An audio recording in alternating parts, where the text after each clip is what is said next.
Good afternoon. तो आज हम लोग पढ़ेंगे मात्राशीतीय अध्याय। ये जो है चरक संहिता सूत्र स्थान का 5वां अध्याय है। इसके पहले हम लोगों ने 1 से लेकर 4 अध्यायों का पठन कर चुका है। तो पहले के 4 अध्यायों में हम लोग पढ़ रहे थे आतुरस्य विकार प्रशमन संबंधी विचार। आयुर्वेद का प्रयोजन है स्वस्थस्य स्वास्थ्य रक्षणम आतुरस्य विकार प्रशमनम। तो आतुर के मतलब रोगी के विकार को प्रशमन करने के लिए जो भी औषधियाँ हैं वो 1 से लेकर 4 अध्यायों तक वो आप लोग को गिना दी गई। अब इस अध्याय से लेकर 8वें अध्याय तक आप लोगों को स्वस्थस्य स्वास्थ्य रक्षणम के बारे में आयुर्वेद के मूल सिद्धांतों का विवेचन किया जाएगा। तो इस अध्याय में हम लोग आहार के ऊपर और जो है स्वास्थ्य जो चर्या है, स्वस्थ वृत्ति का वर्णन वो पढ़ने वाले हैं। तो सबसे पहला श्लोक जो आ रहा है, मतलब तीसरा श्लोक जो आ रहा है, ये मात्राशी स्यात् आहार मात्रा पुनर् अग्निबलापेक्षणी। ये जो दिखा रहा है कि मात्रा में भोजन करना चाहिए, मात्रा अशी स्यात्, और जो आहार की मात्रा है वो अग्नि की बल की अपेक्षा करती है। इसका ये मतलब हुआ कि किसी की अग्नि बढ़ी हुई है, ज़्यादा है, और किसी की अग्नि मंद है, तो अग्नि की अपेक्षा करती है आपकी आहार मात्रा। ये है चरक के according. But according to Vagbhata इसमें अग्नि के साथ द्रव्य का भी समावेश किया गया है।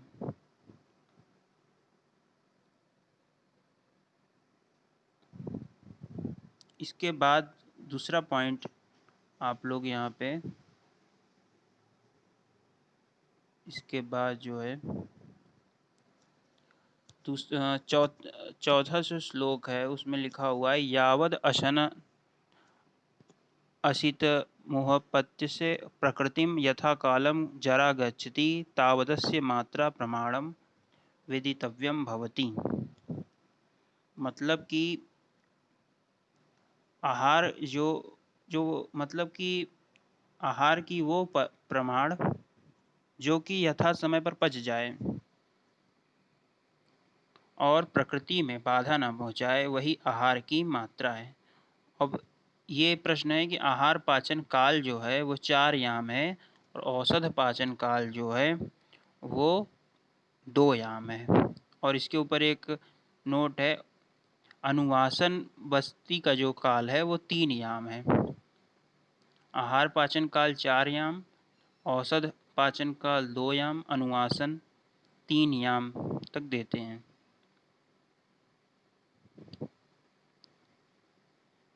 आहार जो है हमारे बॉडी के लिए बहुत ही आवश्यक है। इसी से बल, वर्ण, ओज सभी की प्राप्ति होती है। अब इसके बाद हम लोग पढ़ेंगे ये वाला श्लोक, 6वां श्लोक पढ़ेंगे। इसमें आहार की जो है पंच भौतिक संगठन की लघु आहार और गुरु आहार। तो लघु आहार में कौन से महाभूत हैं और गुरु आहार में कौन से महाभूत हैं उनकी विवेचना कर रहे हैं।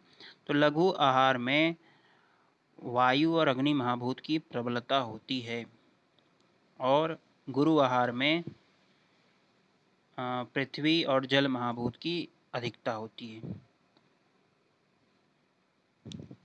इसमें हम लोग को यही नोट करना है। आकाश महाभूत का जिक्र किसी में नहीं किया गया है, लेकिन ये क्वेश्चन ऑप्शन में दे देता है कि आकाश महाभूत किस में है। इसके बाद ये सब आप पढ़ लीजिएगा। जो इम्पोर्टेंट पॉइंट है मैं बस वही बता रहा हूँ। तो ये भी एक बहुत ही इम्पोर्टेंट श्लोक आ गया है। इसमें ये बताया जा रहा है कि जो गुरु पदार्थ अगर आप खा रहे हैं तो 1/2 भाग और 1/3 भाग, त्रिभागम सौहित्यम अर्ध भागम अर्ध सौहित्यम वा गुरूणी उपदिश्यते, मतलब कि गुरु आहार 1/2 भाग, जितनी भूख हो उसका 1/2 भाग लीजिए, और या 1/3 भाग।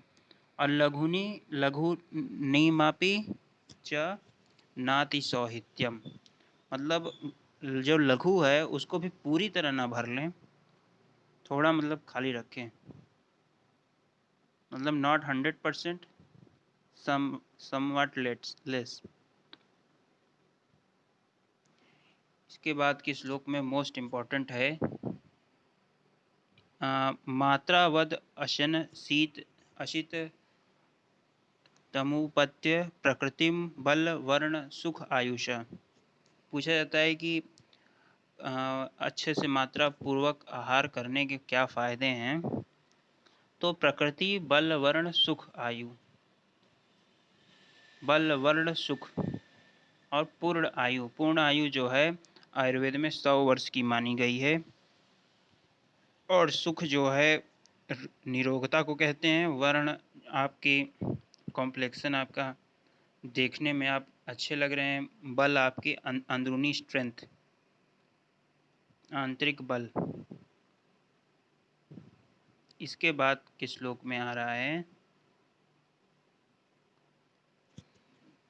गुरु आहार के बारे में बताया जा रहा है आप लोगों को कि गुरु आहार कौन से गुरु आहार होते हैं।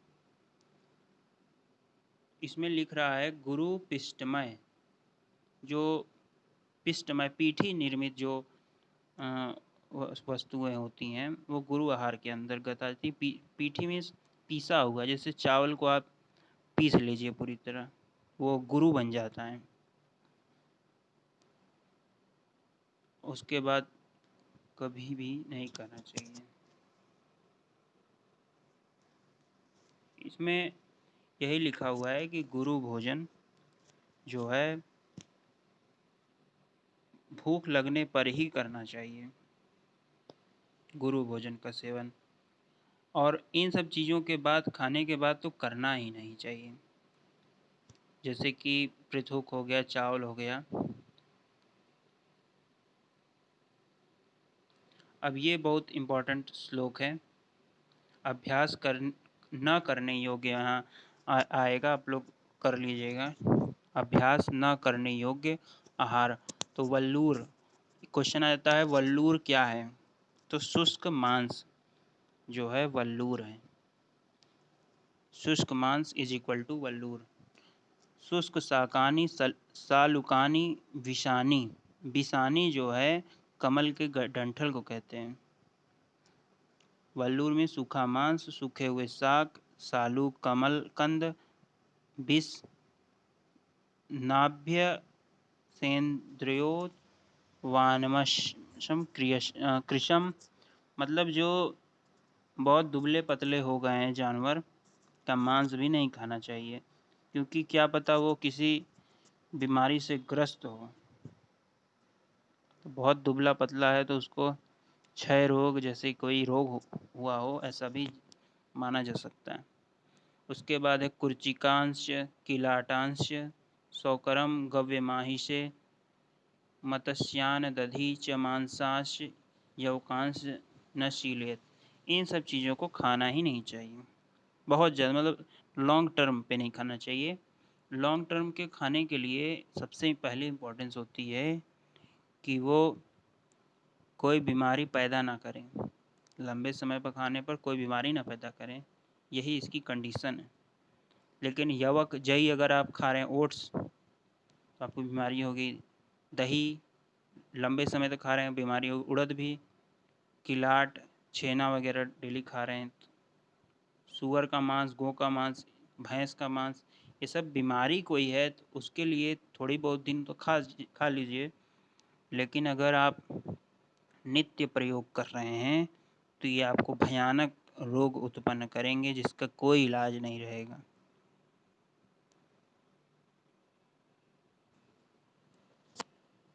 इसमें कुर्चिका और किलाट को बताया गया है। पक्वम दधना समम क्षीरम विज्ञेया दधिकुर्चिका तक्रेण तक्रकुर्चया स्यातयोः पिंड किलाटक। किलाड़ जो है पनीर को कहते हैं, और दधी कुर्चिका जो है दधी की मलाई को कहते हैं। कुर्चिका जो है मलाई को कहते हैं। इन सब का भी सेवन जो है लगातार नहीं करना चाहिए। अब जो आ रहा है ये most most most important question है, ये नित्य सेवन करने योग्य आहार, इसके बारे में बताया जा रहा है। षष्टिक साठी चावल, षष्टिक शाली मुद्ग, सैंधव आम्लके यवान, आंतरिक्षम पयः, सर्पिस जांगलम मधु चा अभ्यसेत। यहाँ जो सर्पी शब्द है ये दुग्ध के लिए आया। वैसे तो सर्पी घी के लिए प्रयोग होता है, लेकिन यहाँ पर दुग्ध के लिए, गो दुग्ध के लिए आया है। तो हमेशा मतलब लगातार प्रयोग करने वाले आहार जो कि कभी बीमारी पैदा ही ना करें, चाहे आप कितना भी मतलब लंबे समय तक सेवन कीजिए। तो साठी चावल, शाली चावल, मूंग की दाल, सेंधा नमक, ये सब पथ्यतम है। कोई भी रोग हो गया, ये सब सेंधा नमक, आंवला, जौ का आटा। यवक और यव में बहुत अंतर होता है। यव जो है पथ्यतम होता है, यवक जो है 2019 का एक क्वेश्चन था, इनमें से कौन सा जो है नित्य प्रयोग नहीं किया जाता, तो यव भी दिया था, यवक भी दिया था। तो यवक जो है जई का प्रयोग लगातार नहीं करना चाहिए। ये अत्यंत ही सरल क्वेश्चन था। आकाश का जल, दुग्ध, मांस, जांगल मांस, मांस भी जांगल होना चाहिए, मधु का अभ्यास करना चाहिए। इसमें देखो घृत नहीं है, दुग्ध है, ये अच्छे से नोट करना। अलग अलग आचार्यों का मत भी दिया हुआ है इसमें। इसके बाद है तच्च नित्यम प्रयुंजित स्वस्थम येनानुवर्तते। इसको प्रयोग करने से मेंटेन रहती है स्वास्थ्य।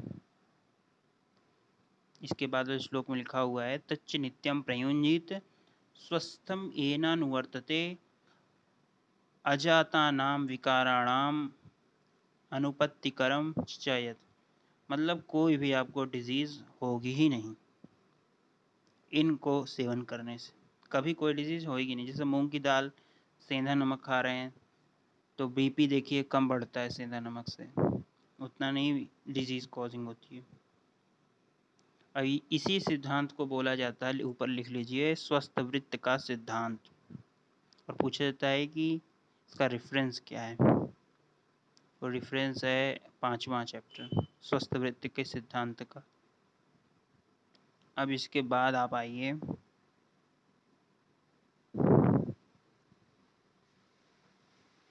इसके बाद जो है एक पेज छोड़ दीजिए। विटामिन शब्द का जो जीवनी द्रव्य लिखा हुआ है, विटामिन शब्द का जो है सर्वप्रथम प्रयोग जो है फंक ने किया था 1911 में। इसको नोट कर लीजिए, 1911 में विटामिन शब्द का फंक ने प्रयोग किया था। विटामिन की कमी वगैरह आप लोग याद रखिए, ये सब तो याद ही रखनी चाहिए। अब इसमें एक विटामिन पी आ रहा है, विटामिन ई। विटामिन ई जो है धान्य, अंकुरों, वानस्पतिक तेलों, हरे शाकों में पाया जाता है। इसको अंडरलाइन कर लीजिए, विटामिन ई।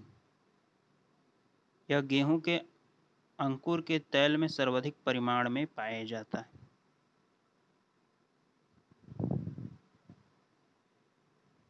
इसके बाद जीवनीय द्रव्य पी में आ रहा है, मतलब विटामिन पी में यह हंगरी देश के लाल मिर्च से निकाला जाता है। इसको नोट डाउन कर लीजिए।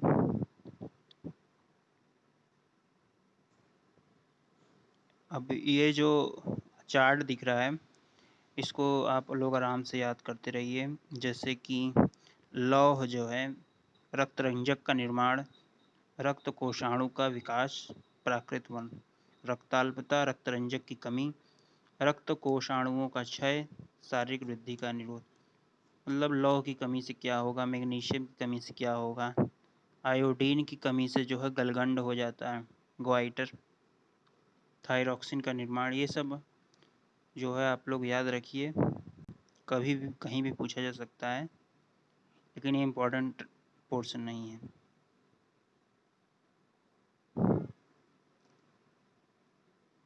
अब इसके बाद आ रहा है स्वस्थ वृत्त वर्णन। अतः ऊर्ध्व शरीरस्य कार्यम अशक्ष्यञ्जनधिकाधिकं स्वस्थ वृत्त अभिप्रेत्य गुणवत् संप्रवक्ष्यते। मतलब कि अब यहाँ से स्वस्थ वृत्त का वर्णन प्रारंभ किया जा रहा है, और इसमें अंजन जो है सबसे पहले प्रयोग किया गया है। मतलब चरक के में स्वस्थ वृत्त का वर्णन करने में सबसे पहले अंजन आया है। अब चक्षु जो है प्रधान इंद्रिय है, विमर्श में लिखा हुआ है चक्षु प्रधानम सर्वेषाम इंद्रियाणाम विदुर्बुधा, इसको अंडरलाइन कर लो। और प्रधान इंद्रिय होता है, व्यापक इंद्रिय भी पूछा जाता है, व्यापक